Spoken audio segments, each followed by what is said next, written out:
On est sur cette deuxième table ronde sur la question des produits locaux dans la restauration scolaire et la structuration des filières à proximité. En substance, si je peux résumer ainsi, je crois que dans ce qui a été discuté ce matin, il y avait une évidence de manque de définition, disons, pour un certain nombre de choses. Et par exemple, ce qui est la proximité, j'espère que l'on va porter quelques éclairages sur cette question de proximité. Et donc pour cela, on l'a dit tout à l'heure, mais enfin Valérie Barre va commencer à introduire le sujet, qui est une personne de l'ARP, l'Agence régionale pour l'environnement, sur le cadre du juridique, je crois. Ensuite, Pascal Falco, qui s'est présenté là tout à l'heure, va présenter un certain nombre de choses sur les stratégies de la ville de Marseille, hein, donc une question plus pratique. Et puis M. Fortuna, qu'on connaît bien nous pour collaborer depuis longtemps avec, hein, mais donc quelqu'un de la cantine scolaire d'Avignon, qui va nous dire un certain nombre de choses de son fait, hein, c'est-à-dire proximité, difficultés, freins, etc. Donc Madame Barre, si vous le souhaitez. Alors je vous demande d'intervenir sans trop être long, ne serait-ce que pour pouvoir discuter derrière. Bonjour à tous. Donc l'Agence régionale pour l'environnement et la biodiversité, en fait, s'est intéressée à ce sujet dans le cadre de sa mission sur les achats durables il y a quelques années, puisque on remarquait en tout cas dans les collectivités locales qu'on accompagnait un vrai frein au niveau des marchés publics pour acheter des denrées alimentaires de meilleure qualité et parfois en approvisionnement local. Il y avait un vrai souhait aussi de relocaliser la consommation. Du coup, dans ce cadre-là, en 2015, on a animé un groupe de travail avec des collectivités qui sont là et des personnes qui sont là, notamment Anne-Guylaine Périllon de l'EPARCA, mais aussi Albert Alameldine. Et on s'est inspiré donc de ces structures qui avaient l'habitude justement, qui avaient déjà travaillé sur la rédaction de marché pour pouvoir privilégier ou en tout cas ne pas exclure des structures locales. Et du coup, on a travaillé la rédaction d'un guide qui est en fait un marché public de denrées alimentaires qui intégrerait les principes de circuit court et de développement durable.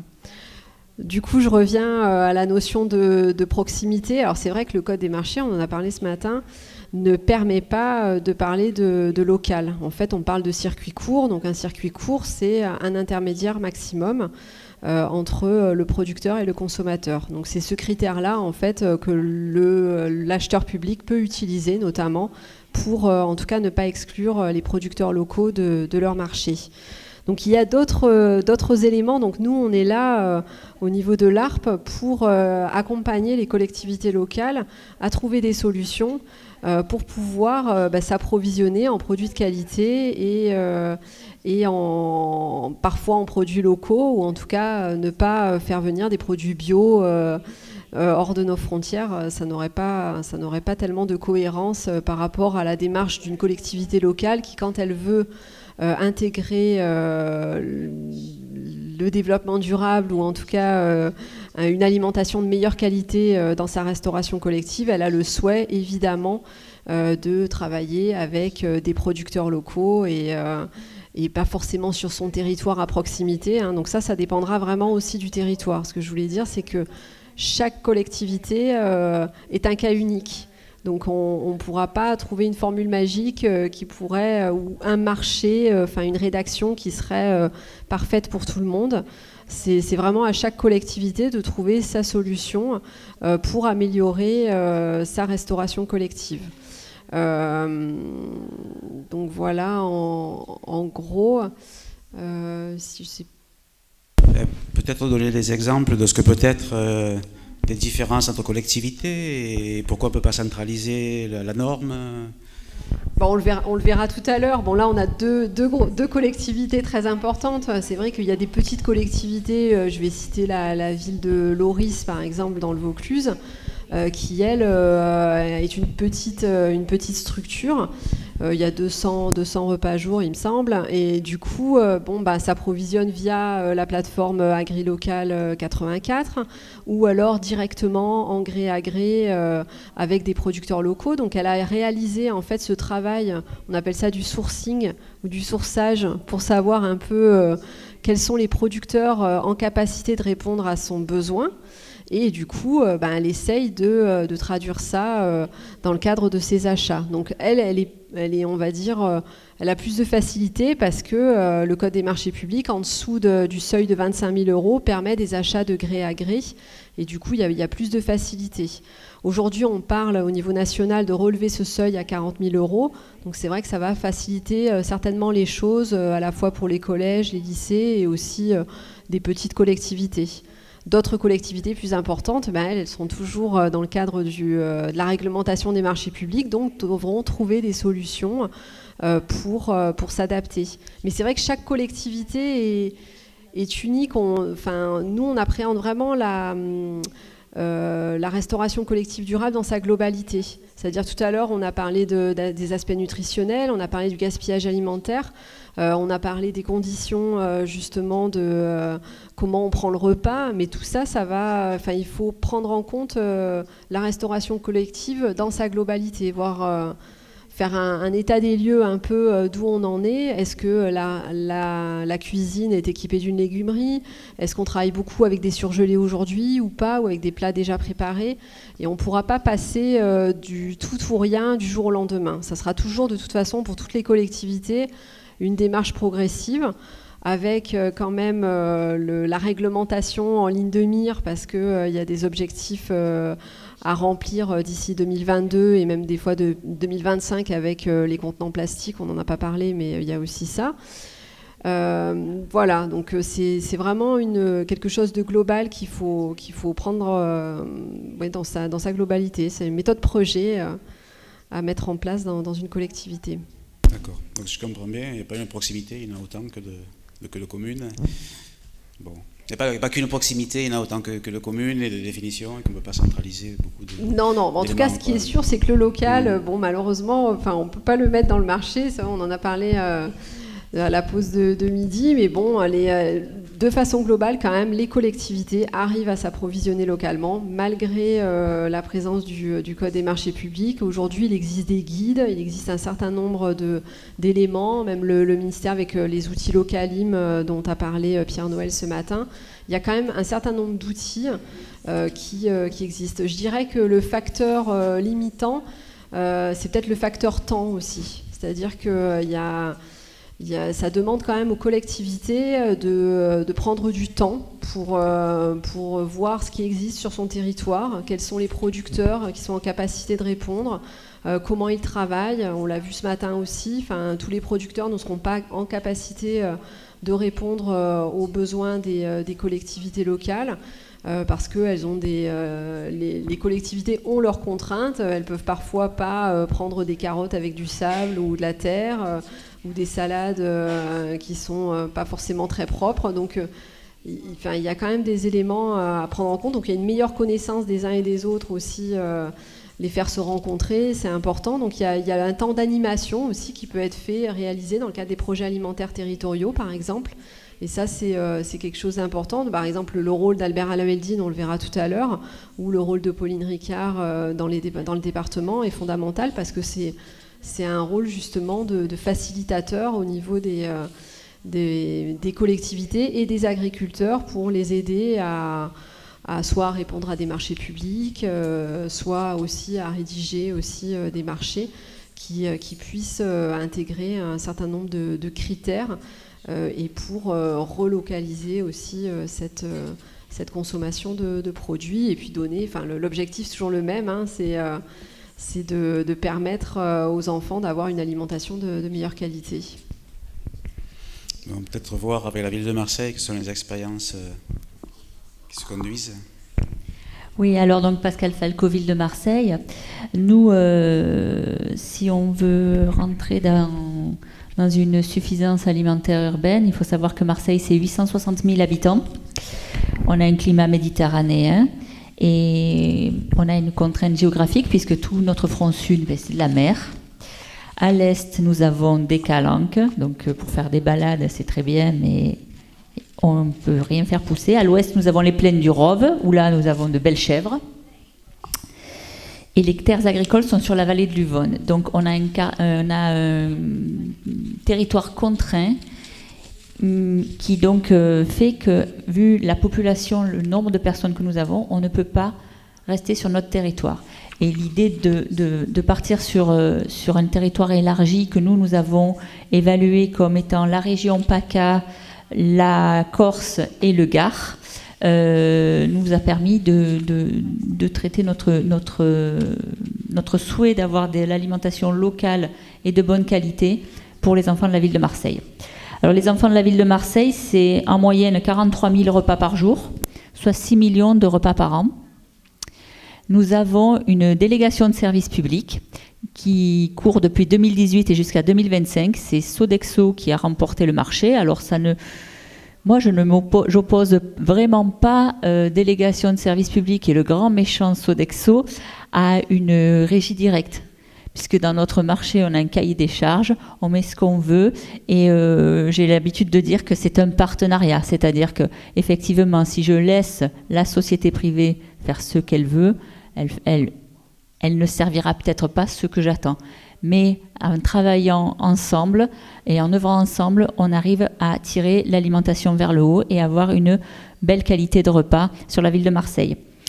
On a actuellement 50% de bio en nombre de composantes. Alors pourquoi en nombre de composantes? Tout simplement parce que nous, on a un petit contrat, une petite DSP de 150 millions d'euros. Donc on l'a commencé en 2015 pour qu'elle sorte en 2018. Les Egalim n'étaient pas encore, la loi Egalim n'était pas encore sortie. Donc il faut vraiment qu'on anticipe. Quand on travaille un marché, donc en 2015, on réfléchissait à ce qu'on voulait pour 2025. Donc on a 50% de bio, 35% de local. On va monter en charge jusqu'à 50% de local d'ici 2025. Et le bio, c'est du Bio France. Voilà, le Bio France.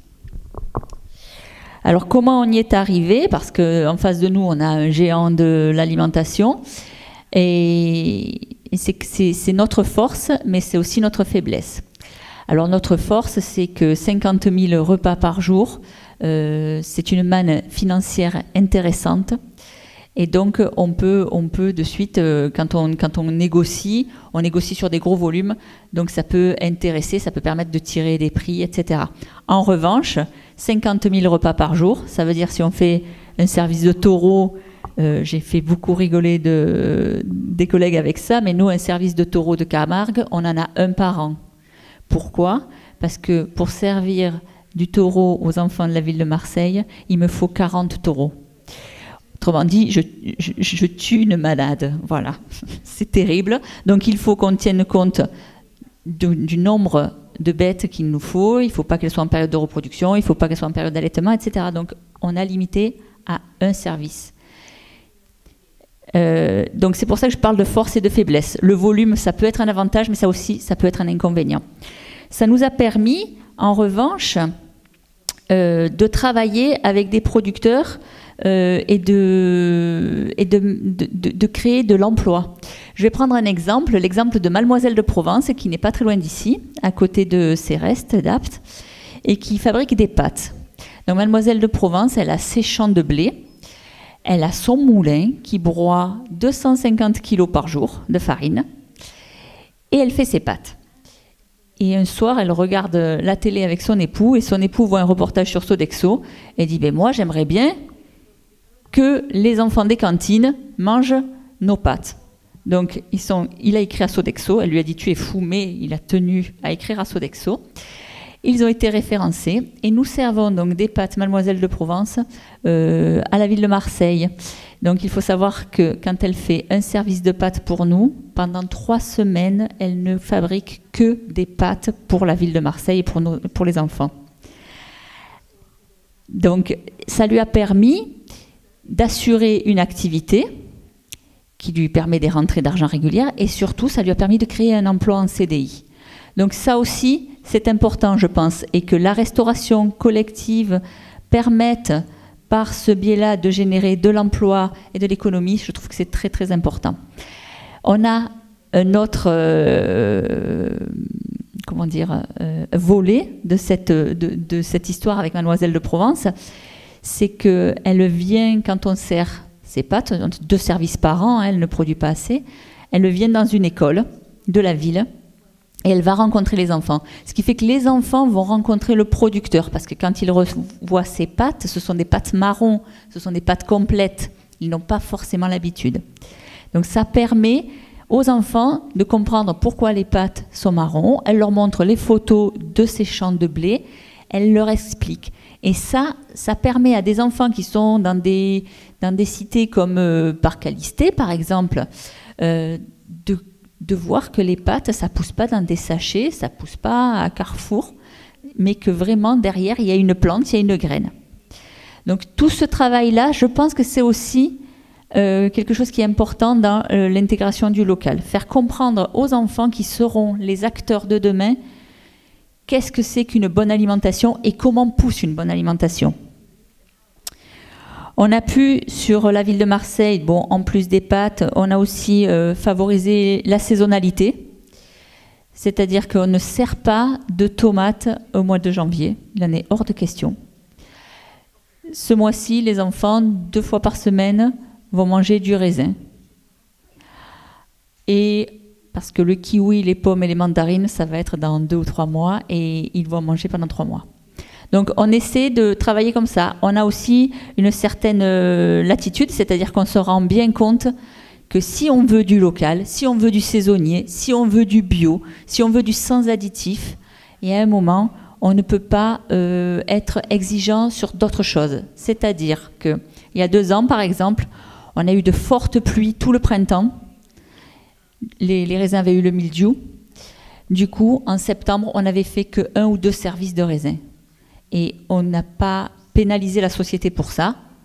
On savait qu'on avait des contraintes climatiques qui faisaient qu'on ne pouvait pas servir le raisin. On a servi d'autres fruits bio, puisqu'il y avait eu un retard. On a eu des melons assez tard. Donc on a pu servir des melons. Donc on essaie d'adapter notre challenge. La direction de la concurrence nous a dit un jour, vous êtes un paquebot avec des réglages de Ferrari. Et notre challenge, il est là. C'est-à-dire que savoir s'adapter tout en gérant cette masse énorme. Donc on a développé les filières, on a éliminé bien sûr les additifs. Quand je dis c'est un partenaire, mais on ne le laisse pas faire ce qu'il veut, on a voulu diminuer les additifs, et notamment sur les pâtisseries. Donc nous, on avait des pâtes à tarte qui ne peuvent pas être faites en atelier pâtisserie parce qu'on est en plein travaux là, on est en train de revoir nos ateliers sur la cuisine centrale. Et les pâtes à tarte, un service de tarte, c'est 8000 pâtes à tarte, compte tenu des contraintes qu'il continue. On ne peut pas fabriquer ces pâtes à tarte, donc on en avait seulement avec des additifs et on ne voulait pas d'additifs. Donc on a dit, puisque c'est ça, on ne servira plus de tarte, ce qui a été peu apprécié, mais du coup ça force le délégataire à aller chercher des solutions. Et la solution, c'est une entreprise de Fuveau, donc à côté d'Aubagne, qui a répondu, qui a relevé le défi et qui a modifié sa recette de pâte à tarte pour avoir des pâtes à tarte sans additifs et qui soient en plus, qui répondent à la contrainte du local. Donc, je pense, pour conclure, parce que donc on n'a pas trop de temps là, que le travail en collaboration, ce qu'on a l'habitude de dire, c'est le travail en collaboration se fait effectivement avec les partenaires institutionnels, mais aussi les partenaires privés, pardon, mais aussi avec les collectivités. C'est-à-dire que si les collectivités se réunissent et travaillent en collaboration sur le territoire, elles peuvent s'entraider les unes les autres, s'apporter des solutions les unes les autres, et aussi mettre peut-être en avant des difficultés. Voilà. 2 éléments peut-être de précision qui me semblent relever de ce que vous avez présenté, mais vous dites que, via Sodexo, mais de votre intention, vous faites du local. Or, j'ai entendu que c'était illégal de faire du local, donc à en discuter. Et un deuxième point, c'est l'incidence des coûts de ce que vous obligez à la société Sodexo de faire en termes de qualité? Est-ce qu'il y a une vraie différence sur le coût des repas ou des choses comme ça? Alors, sur le coût des repas, je vous ai parlé donc de 50 000 repas par jour, 6 millions de repas par an. Et Sodexo, c'est le leader mondial de la restauration. Sur le marché, il y avait 2 personnes qui ont répondu au marché, Elior et Sodexo, 2 sociétés, Elior et Sodexo. Compte tenu des volumes, les autres, je pense qu'on n'est pas arrivé à avoir de groupement. Nous, on aurait aimé avoir des groupements qui répondent, mais on n'est pas arrivé à avoir de groupement. Ça n'a eu aucune incidence. Ça a été la force des négociations en termes de coûts. Le premier jour des négociations orales, on a obtenu 50% de bio dès la première année. Et donc, à partir du moment où il y en a un des 2 en négociation qui nous accorde 50% de bio, on va aller pousser l'autre société à aller jusque-là. On a le fait qu'on soit énorme, parce qu'on est énorme, ça intéresse des sociétés comme ça, des grosses sociétés de restauration, et nous, ça n'a pas eu d'incidence chez nous en termes de coût, l'augmentation de la qualité. L'autre question, c'était le local. Donc, en fait, quand on a fourni CCAP, le CCTP, quand on leur a demandé de répondre au cahier des charges, nous, on avait fourni un cahier des charges sur lequel c'était un pré-contrat en fait qu'on avait déjà rédigé, et on avait donné des axes.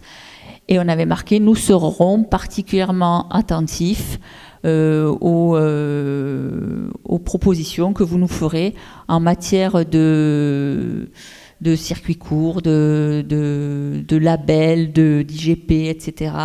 On avait orienté là-dessus. Les sociétés sont venues vers nous et ont favorisé elles-mêmes le local. On n'a même pas beaucoup eu à forcer là-dessus. Je pense que c'est parce que, 1, c'est dans l'air du temps. 2, ce qu'il y a, c'est qu'on ait une carte de visite. C'est-à-dire que quand les grosses sociétés de restauration vont voir les petites collectivités en disant « à Marseille, on sert du local parce qu'on est avec Localise, parce qu'on travaille avec Localise, ou avec à Orgon Vitacroc, par exemple, pour eux, c'est aussi leur communication. Donc, ils ont tout intérêt à jouer le jeu et à évoluer dans l'air du temps. Merci. Monsieur Fortuna, pour Avignon, sa cantine.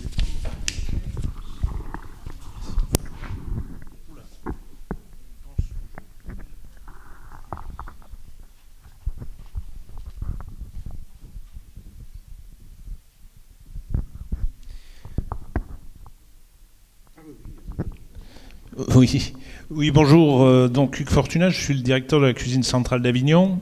En préambule et avant d'entamer sur un ensemble de questions qui m'avaient été posées, que je vais réévoquer avec vous, je voudrais tout de suite, pour l'ensemble de cette assemblée, repréciser le terme cuisine centrale.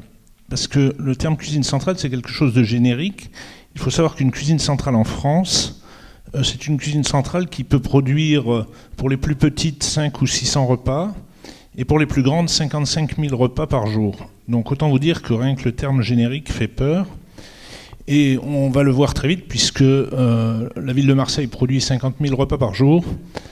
La ville d'Avignon en produit 4 500 à 5 000. Donc on est déjà 10 fois plus petit. Donc c'était une précision qui était importante, parce qu'elle va positionner justement chaque collectivité dans un segment de marché et d'achat et de politique en matière d'approvisionnement local qui va être différente. Il va y avoir une véritable différence d'échelle.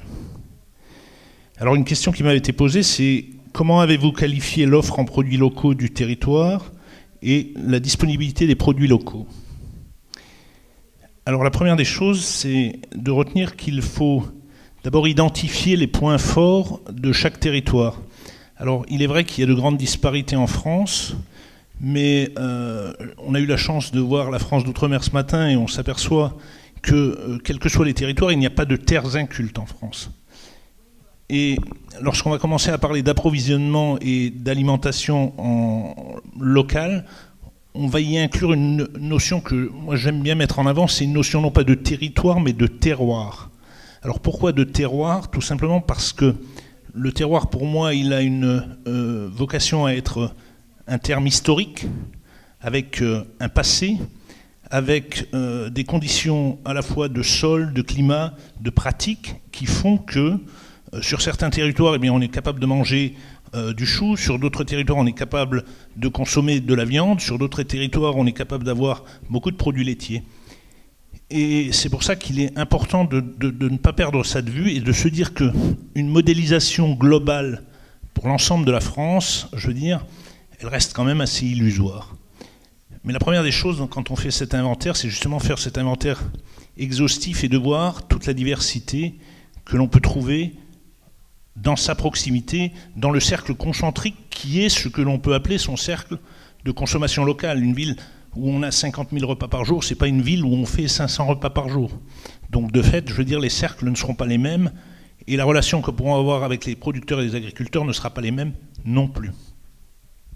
Donc dans ce domaine-là, donc l'inventaire d'Avignon, il a été très intéressant parce qu'on s'est aperçu que, au-delà du végétal, il y avait aussi toute une diversité de besoins que l'on a énoncés et décortiqués au niveau de la cuisine centrale d'Avignon.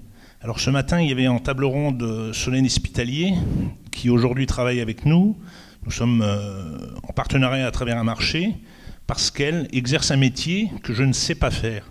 La cuisine centrale, eh bien, elle ne sait pas éplucher ses légumes.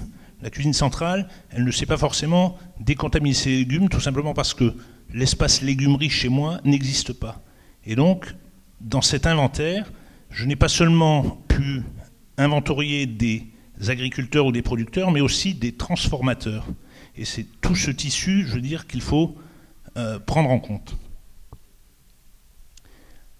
Mais l'inventaire n'est rien si on ne se rencontre pas. Parce que qu'est-ce qui donne envie aujourd'hui de créer un partenariat, de travailler ensemble, d'avancer ensemble? Alors la collectivité, je ne pense pas qu'elle ait pour vocation à vouloir transformer comment dire, le modèle économique des exploitations agricoles. Ce n'est pas son but. Nous sommes là, nous avons fait l'inventaire de ce qui existe. Il y a différents types de structures sur Avignon. On parlait d'AMAP ce matin, je veux dire, ce sont des marchés qui sont des échanges directement du producteur au consommateur. Et au milieu de ça, vous avez cette collectivité qui a mis en lumière, à travers notamment le projet Aliville qui avait été présenté, cette notion de quels agriculteurs auraient envie de travailler avec nous. Et la seule façon de pouvoir identifier et créer cette règle de partenariat, de donner envie aux uns et aux autres de travailler ensemble, c'est de tout simplement se dire quels sont les points bloquants, qu'est-ce qui nous contraint, qu'est-ce qui nous empêche de travailler ensemble. Et on s'aperçoit très vite que parfois, les contraintes des uns sont les points forts des autres. Alors il y a effectivement, je ne vais pas y revenir, les marchés publics, effectivement, on l'a évoqué. Donc aujourd'hui, ne pas avoir le droit d'inscrire clairement dans un contrat que l'on a envie de travailler localement, c'est plutôt gênant. Alors depuis ce matin, on a entendu toute une série de stratagèmes et de constructions qui fait qu'on y arrive quand même. Alors au-delà de ça, quand on veut travailler ensemble, je veux dire, il y a aussi pour l'agriculteur le besoin de savoir. Je veux dire, la terre, il lui faut du temps pour donner le produit dont on a besoin. Et une cuisine centrale, eh bien, elle a besoin de volume, parfois instantanément. Notre contrainte, c'est de présenter, dans un cadre réglementaire, aux familles et aux parents, en commission de menu, tout le canevas des menus, dans le cadre des règles du GMRCN, de l'équilibre alimentaire, ce qui avait été évoqué dans l'intervention juste avant cette table ronde. Et dans ce cadre-là, eh bien, on s'aperçoit que si on le présente suffisamment en avance, ce point qui nous contraint, eh bien, ça devient, en fin de compte, une possibilité d'indiquer à l'agriculteur que semaine 48, 600 kg de courgettes seraient les bienvenus dans la cuisine centrale. Ça va l'inciter à se dire, tiens, je vais mettre en culture tant de plants de courgettes pour pouvoir justement faire cette production. Et ce ne sont que ces types de relations qui font qu'aujourd'hui, on est capable de travailler ensemble. Alors, comme je vous disais, cette notion de local, elle est essentiellement, pour la partie avignonnaise, axée sur le végétal, mais quand on parle d'équilibre alimentaire, on parle forcément d'autres apports, un apport en produits carnés, un apport en laitage, etc., etc. Et donc là, on s'aperçoit que parfois, eh bien, le cercle concentrique qu'on avait choisi pour être dans les règles, alors je crois que c'est 150 km, eh bien, parfois il n'est pas évident à être tenu, tout simplement parce que l'offre n'existe pas. Et c'est là où justement, eh bien, on a ce regard à Avignon pour essayer d'aller voir, certes toujours au plus près, mais de comprendre que parfois il faut s'étendre. On ne peut pas prétendre aujourd'hui produire 100% des aliments qui seront consommés pour une garantie en termes nutritionnels sur un territoire court, ou alors on serait dans l'esprit de vouloir changer les terroirs existants, faire des plaines d'Avignon en bordure de Durance, des pâtures pour du bétail, et je ne crois pas que ce soit franchement la solution à apporter.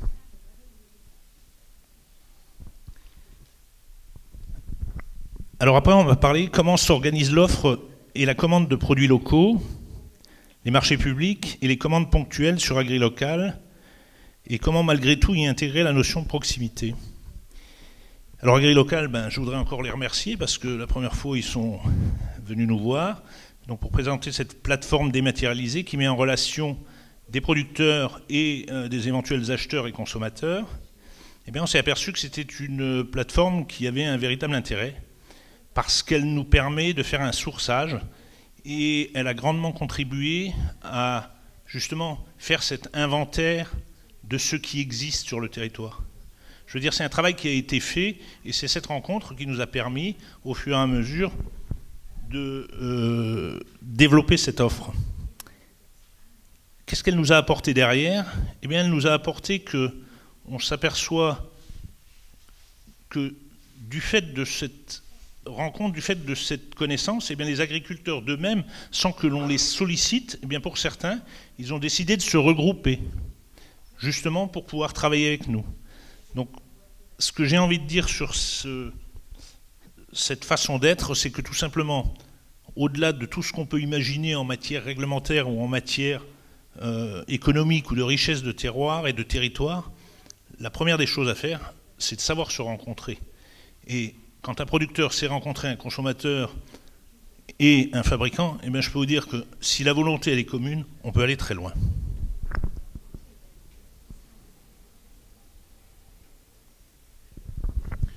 Donc j'avais une troisième question, mais je m'aperçois que j'y avais déjà répondu pour partie.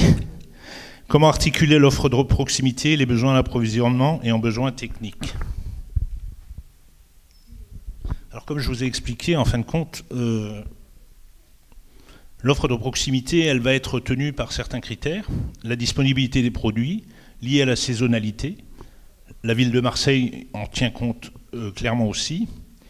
Ensuite, la capacité aux producteurs effectivement à fournir ces quantités qui sont instantanément parfois plus importantes que ce que peuvent produire certaines exploitations agricoles qui sont sur un modèle plus petit.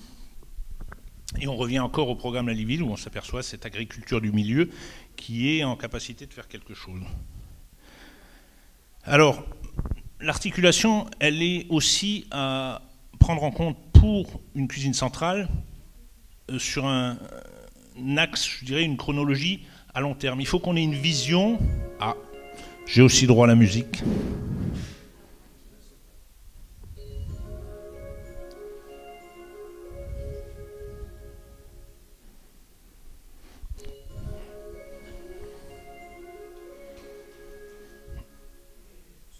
Donc la notion, elle est effectivement cette notion de placer chronologiquement nos besoins.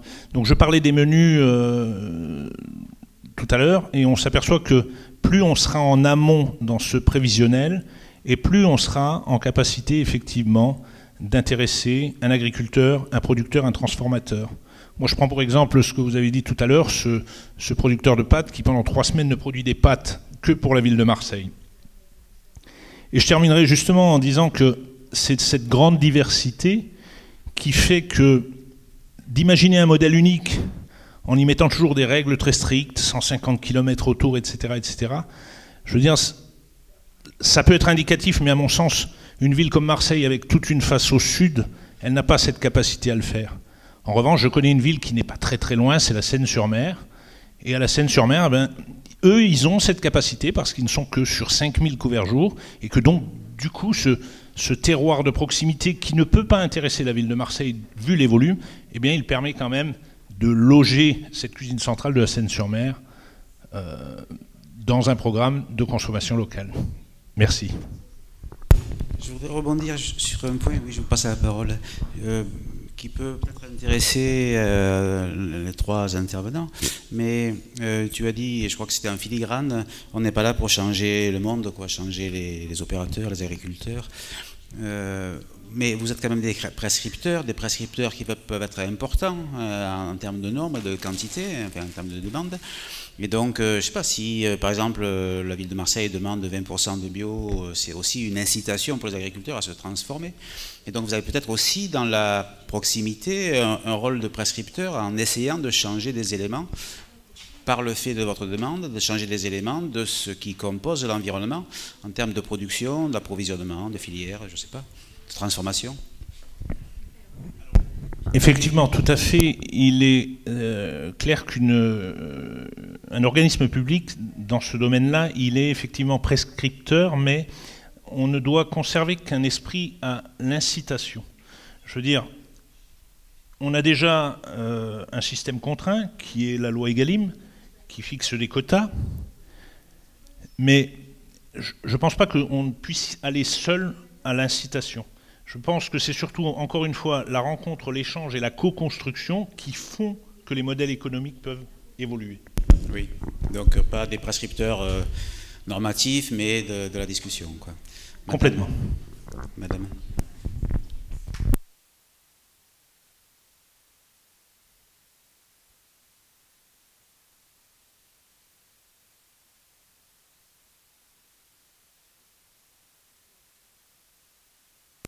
La loi Egalim, elle va pousser, hein, je pense, notamment je pensais justement, mais peut-être que Pauline en parlera tout à l'heure, mais c'est vrai que les chambres d'agriculture, elles poussent aussi à la mise en place de l'intégration de la haute valeur environnementale pour les producteurs locaux. Donc à mon avis, ça va, Pierre Noël en a parlé ce matin aussi, ça va pousser aussi les agriculteurs à avoir des pratiques culturales plus respectueuses de l'environnement et du coup pour répondre à ces 50% de produits de qualité.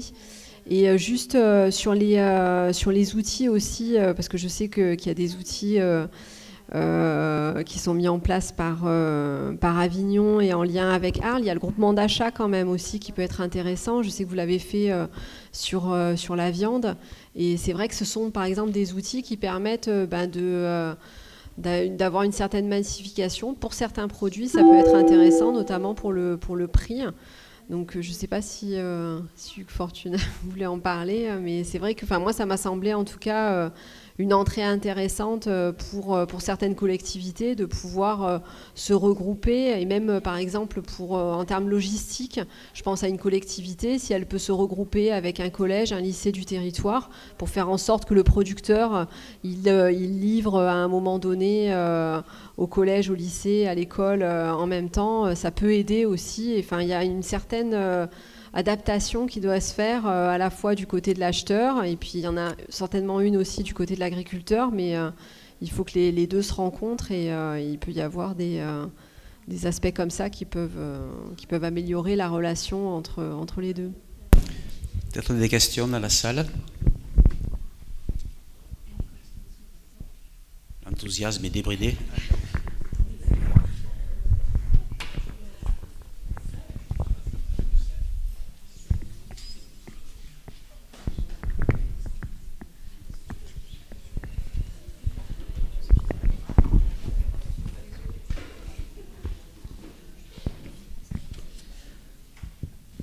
Mark Steen Salford University. Mark Steen de l'Université de Salford, Manchester. J'ai quelques questions. D'abord, sur les logiciels. De savoir s'il y a des communes qui utilisent des logiciels dans leur cuisine, dans la cuisine. Donc, par exemple, si les parents règlent des repas, ils peuvent payer sur le site internet, ce qui signifie que les enfants n'ont pas besoin de manipuler de l'argent, d'avoir de l'argent sur eux, avec la possibilité qu'ils sortent de l'école pour acheter d'autres nourritures moins saines, ou alors ils peuvent se faire voler l'argent. Et si vous avez ce logiciel, on peut également mieux prévoir quels sont les besoins en termes de repas un jour donné. Et donc, de réduire le gaspillage alimentaire. Deuxième question sur les logistiques, c'est plus une observation. En Suède, un nombre de communes ont mis en place des centres de distribution coordonnés. Donc, il y a un contrat qui est passé avec une entreprise de distribution pour effectuer toute la distribution de tous les aliments dont on a besoin dans les cuisines centrale. Et en Suède, dans la plupart des communes, en fait, il y a une cuisine dans chaque école, plutôt que d'avoir une cuisine centrale. Au Royaume-Uni,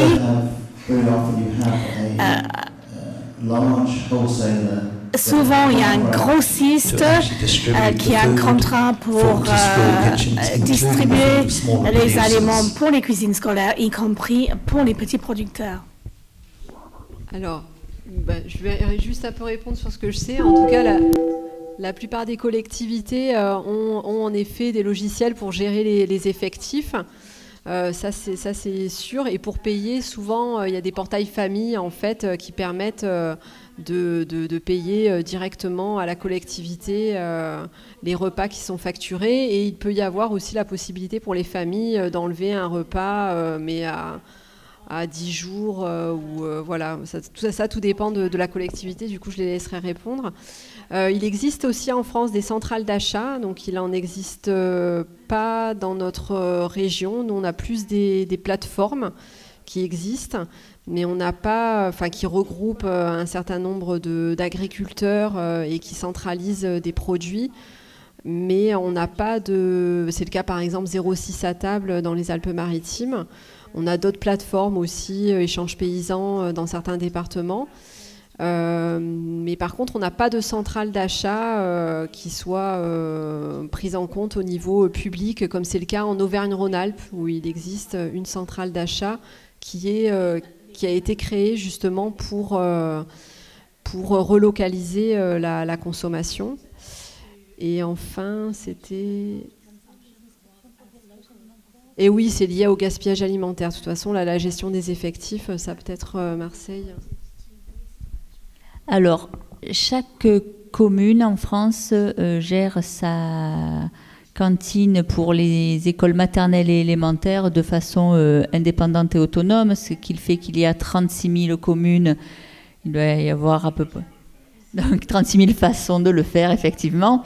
Sur Marseille, nous avons une application et les familles peuvent payer par Internet, par leur smartphone ou leur ordinateur, ou alors porter le chèque.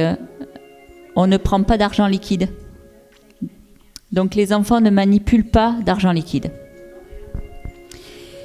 Le repas peut être décommandé le jour même. Donc effectivement, la gestion, il y a une précommande pour le mois, mais le jour même, l'enfant n'est pas obligé de déjeuner. Il faut que la ville le sache avant 9h du matin. Donc là-dessus, effectivement, il y a une réflexion qui est en cours, parce qu'on ne veut pas compte tenu des difficultés sociales et financières de certaines familles, les pénaliser pour un repas qu'elles ne consommeront pas. Mais en même temps, on a cette contrainte de gaspillage et de repas produits non consommés qui se pose à nous. Donc, si j'ai pu répondre.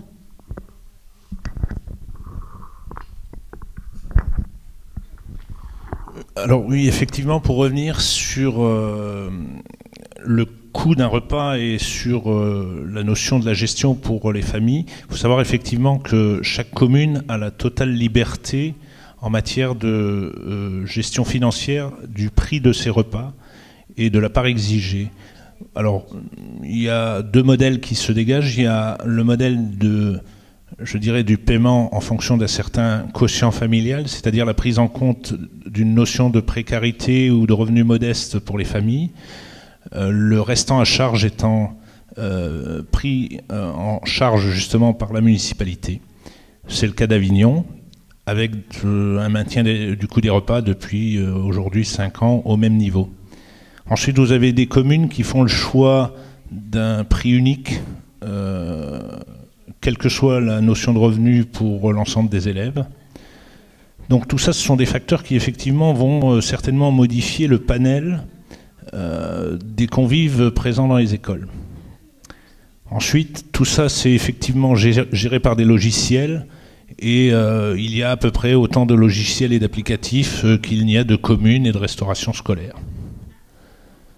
Concernant le gaspillage alimentaire, moi j'avais envie d'introduire une donnée qui est importante, c'est que la réglementation sur la restauration scolaire est gérée par ce qu'on appelle le GEMRCN, qui donc préconise très fortement un équilibre alimentaire à travers justement l'équilibre nutritionnel, le nombre de produits carnés de qualité au nombre de 4 sur 20 repas consécutifs, etc., etc. Ils obligent aussi un poids minimum pour chaque denrée. Et on s'aperçoit là déjà que le poids moyen d'un repas servi aujourd'hui dans une cantine aussi entre 400 et 450 grammes à peu près, alors que le bol alimentaire des enfants, en règle générale, il est un peu moindre. Ce qui sous-entend qu'on pourrait générer un peu de gaspillage alimentaire du fait de repas trop copieux. Et enfin, pour tout ce qui est gaspillage alimentaire, nous travaillons sur Avignon depuis 2015 sur une opération qui mesure expressément le volume, le poids de gaspillage dans chaque école, en identifiant les denrées les plus, je dirais, rejetées, et on s'aperçoit qu'effectivement les légumes sont malheureusement en très bonne position. Et je voudrais rebondir sur quelque chose que vous aviez fait remarquer tout à l'heure aussi, c'est que la pause méridienne, à la fois dans sa durée et dans une notion de quiétude et d'environnement apaisé, eh bien, participe très fortement aussi à limiter le gaspillage alimentaire, voire à le rendre minimaliste. La ville d'Avignon aujourd'hui, sur l'année dernière, nous sommes sur un gaspillage moyen qui est inférieur à 60 grammes, alors que la moyenne nationale, elle est à 120. Ce qui prouve que quand on travaille et que tout le monde s'engage, jusque dans les écoles et avec, je dirais, nos responsables de satellites ou de restaurants que j'appelle le dernier rempart parce qu'ils ont charge justement de distribuer et de mettre en valeur le repas qui a été préparé, eh bien ils ont leur importance aussi. Voilà.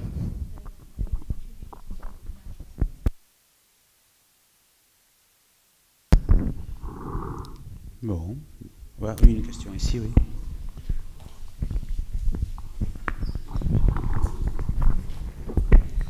Thank you, Rebecca Sandover from the University Merci of Exeter. Rebecca Sandover de l'Université d'Exeter. Je voulais juste apporter un commentaire du point de vue du Royaume-Uni pour vous dire qu'alors qu'au Royaume-Uni, nous n'avons pas de politique alimentaire nationale comme vous l'avez en France, nous avons néanmoins des initiatives qui font la promotion de l'alimentation locale dans la procédure d'achat bien alimentaire. Donc on a le label Food for Life que l'on utilise au sein des hôpitaux et des écoles. Et le standard d'or, ce serait que 50% des ingrédients doivent être locaux. Récemment, avec les universités et les villes qui déclarent une urgence climatique, il y a eu un nouveau travail lancé entre les universités, les chercheurs et les initiatives alimentaires locales afin de vraiment augmenter la source locale pour les amener dans les grandes institutions telles que les universités. Thank you very much.